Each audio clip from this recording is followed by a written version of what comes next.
你都不会发现。而且我相信，我觉得他应该还会用更多的谎来圆这个谎，就是到最后还是会再继续骗下去。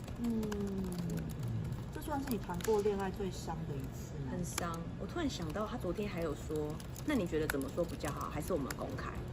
是女友吗？对，我突然想到，在女友面前这样讲，那他把然后我心里想说，你这有女朋友吗？对，是在你们对峙之后，没有对峙中，因为我就说现在被拍到了嘛，那怎么样？你要怎么样？对，然后就说还是要公开这样。对，他说那你觉得怎么样比较好？还是我们公开？所以他是要选你的意思吗？就两个中间他要选保持一你，个正面形象。我觉得他只想选他自己，对他只想要看怎么样做对他比较好。哦，你当下有愤怒吗？有气炸了，后来是气到哭但那个时候女友就无动于衷在旁边。我觉得女友很可怜他女友从头到尾没有说话，不知道该说什么。他女友超震惊的，因为他完全不知道发生什么事情。那他有回什么吗？他没有回什么。他基本上也是心虚吧，不知理会。应该是，或者是不知道。所以他开门出来的时候就穿内裤啊。那时候是几点？下午啊，抓奸呢？下午4、5点的时候。然后女友在房间。那这下午3点他不用上班嘛？那个是礼拜几啊？对，跟你约6点半好了，然后6点20突然跟你说怎么办？我不能去，我临时要去一个什么会议，然后去一个什么党部青年交接。然后我就说这么临时要交接哦，我说全部人都临时有空，然后他就说没办法啊，他还说蒋万安叫我去，然后他还 po 蒋万安就是参讯，然后还有蒋万安的照片给我看。是哦。那你都话都说到这，你会觉得不体谅吗？当然会觉得说哦，那工作为重，你先去。只是万万真的没想到，就是原来还有别人。我觉得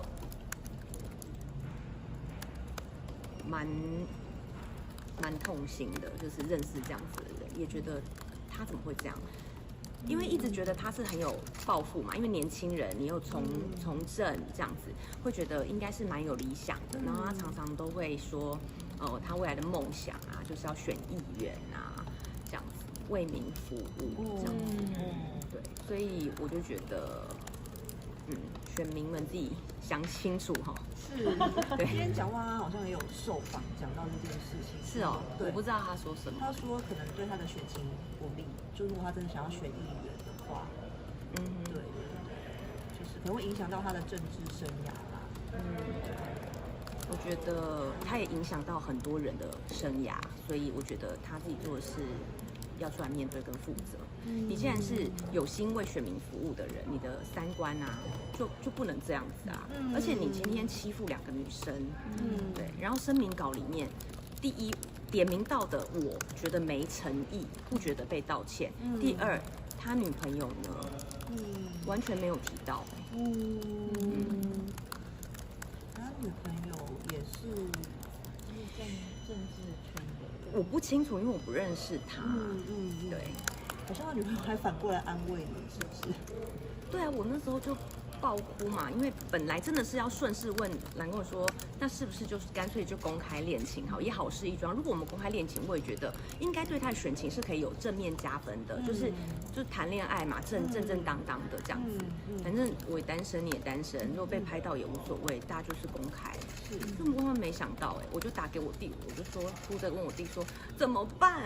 我就说怎么办？蓝公我有女朋友在他家，大哭，我大哭哭到不行。现在就是要找你好好的坐下来聊，你会原谅他吗？我没有，此生没有要再见他，也不用坐下来聊，该聊的都聊完。你会从此对小鲜肉类型的人有阴影？不会，怎么会？是他三观有问题耶，不是小鲜肉有问题。你这样子可以不要下什么议会霍建华吗？你们都没有想过霍建华的感受？对，我也在想说，那到底是谁取的？所以你也无法接受他被叫什么国民党霍建华。请尊重霍建华本人。